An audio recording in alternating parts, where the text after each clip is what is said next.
Hello and welcome to the Legacy Crusaders YouTube channel. My name is Benji and today we're going to be talking about the Runick cards in this tip video. The first tips we're going to talk about are about Runick Fountain. I bet you thought I was going to say Runick tip. Anyways, Runick Fountain is the field spell for the Runick deck.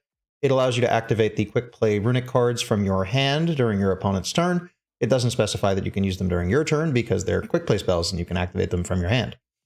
Its effect is not once per turn, which means you can use its effect to draw cards from your deck during your turn and your opponent's turn. Its effect triggers when you activate its effect triggers in the next chain after you activate a quick play spell card while this card is on your field, one of the Runick quick play spell cards.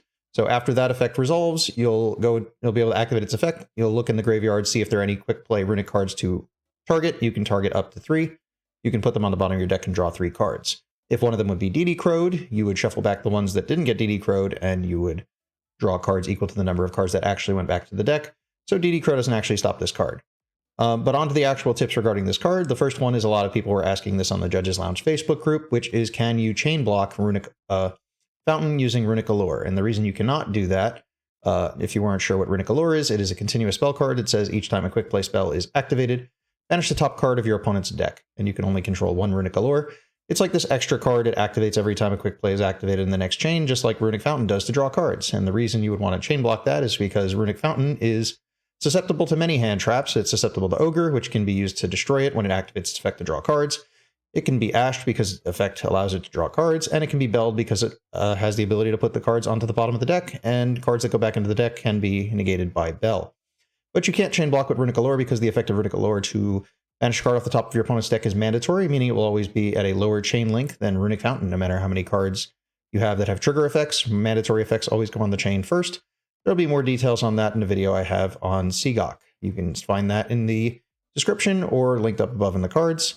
Also, a commonly asked question in the Judges Lounge Facebook group is if you can use your Runick quick play spell cards from your hand during your opponent's turn while anti-spell fragrance is on the field, because they kind of say opposite things. Anti-spell says that your cards must be set, and Runick Fountain says you can use them from your hand. But when you have a card that says you cannot do something versus you can do something that you couldn't normally do, the thing that says you can't do it usually applies first. So in this case, you cannot activate the quick play spells. You'll have to actually set them. So anti-spell is a very good card against the Runick deck. This will be one way to prevent your opponent from actually being able to activate their Runick spell cards. Next, we are going to be talking about Yugioh, the Runick Wing, which is one of the best fusion monsters in this deck. There's 2 effects, one of which is when it's if it's special summoned, you can discard a card and add the Runick field spell from your deck to your hand. So this is one of the ways to gain access to your field spell. Its other effect is that if any of your cards would be destroyed by card effect, you can banish this card instead. That effect does not activate. It is continuous, which means as long as this card is not negated, if any of your cards would be destroyed, with the exception of itself, you can banish this card instead. So first we're going to talk about it in relation to Runick Fountain. If you did want to chain block Runick Fountain, Yugioh is one of the cards that allows you to do so. You can put these in either order. If you do Fountain Chainlink 1, Yugioh Chainlink 2. On activation of Chainlink 1, Runick Fountain will target cards in the graveyard. And for Chainlink 2, Yugioh will discard a card to add the field spell. The chain will resolve backwards. You'll add the field spell, and then you'll shuffle, you'll put the Runick cards onto the bottom of the deck and draw cards. Now, some people would actually like to do that in the other order, which wouldn't be chain blocking the Fountain, but it would allow you to discard one of the Runick cards to the graveyard so that you can target it with Runick Fountain. Perhaps it's a Runick spell card that you couldn't activate.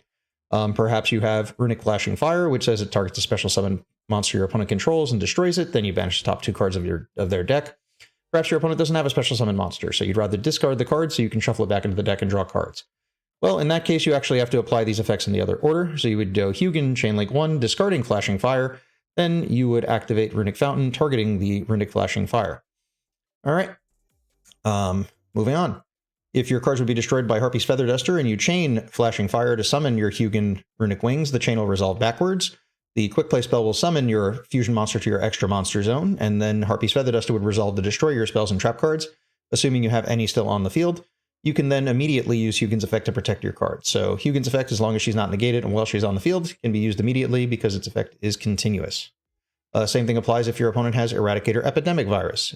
Regardless of whether your opponent calls spells or trap cards, as long as you have them on the field, and they're going to be destroyed by Eradicator. When Eradicator resolves, you can banish Yugioh instead. Of course, Yugioh does not protect your cards in your hand from being destroyed by card effects, so those cards will still be destroyed, and for the next 3 turns. Next is if your monsters would be destroyed How does it work with Hugin? Well, if your opponent activates Raigeki, Raigeki is going to destroy Hugin, and Hugin cannot substitute her own protection to protect herself. So even if you have multiple monsters on the field and you get Raigeki'd, Hugin cannot banish herself in place of herself being destroyed. So you cannot protect the card that's already going to be destroyed with a substitution destruction effect. Similar things have been done in the past using Cosmos, like Landwalker has an effect that says if one of your Cosmo cards will be destroyed, you can destroy a different Cosmo card.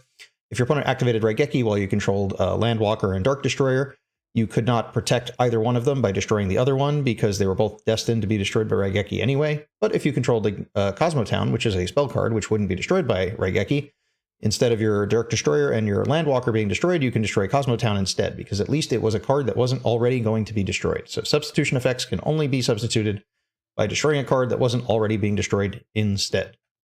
All right, next we'll talk about Lancia and cards that prevent the Runick deck from actually going off. So Lancia, Chaos Hunter, Imperial Iron Wall, there's all cards that say that cards can't be banished, and part of the effects of the Runick cards is they have two effects. One of them which lets you special summon one of the monsters to the extra monster zone. So if the extra monster zone is not free, you can't activate them.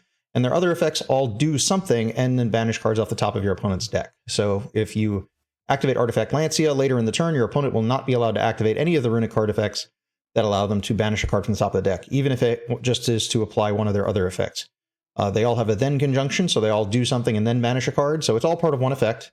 You can't activate it if you can't banish cards. So if Lancia has already resolved, you can't activate them at all except to special summon the fusion monsters. But if your opponent chains Lancia to the activation of one of your quick play spells, you can actually resolve them partway. So in similar fashion to when people would activate Lancia in response to Allure of Darkness, Allure of Darkness has already been activated, so it has to resolve as much as possible. So you would actually draw 2 cards and then just have to reveal to your opponent that you had a dark monster in your hand. Because the condition for Allure of Darkness to discard your cards is not that you didn't banish a dark monster, it's that you didn't have a dark monster. So if the card is activated, it must resolve as much as possible. So if you activated Runick Tip to search one of your other Runick cards and your opponent chains Lancia, you will search for another Runick card and then you will not banish a card off the top of your opponent's deck. Anyways, so that's our comparison here with Allure of Darkness. Oh, if Lancia is already resolved, you actually can't activate Allure of Darkness. Next is the Runick's banishing effects as our next tip. We're going to be discussing how to use them to actually deck your opponent out. If your opponent has, so this is Runick Destruction. It's the spell and trap card destroyer. If your opponent has a spell and trap card, you could target it and destroy it. And then if you do, banish top 4 cards of your opponent's deck. If your opponent doesn't have 4 cards in their deck, you actually can't activate this card to pop back row. So they have to have at least 4 cards in the deck to do that. If your opponent has 5 cards in their deck and you have these 2 cards, Runick Destruction and Runick Freezing Curses, which is the one that negates an effect monster. It also banishes 3 cards from the top of your opponent's deck. If they have 5 cards on their deck, they're both legal to activate, assuming they have the cards on the field for you to target.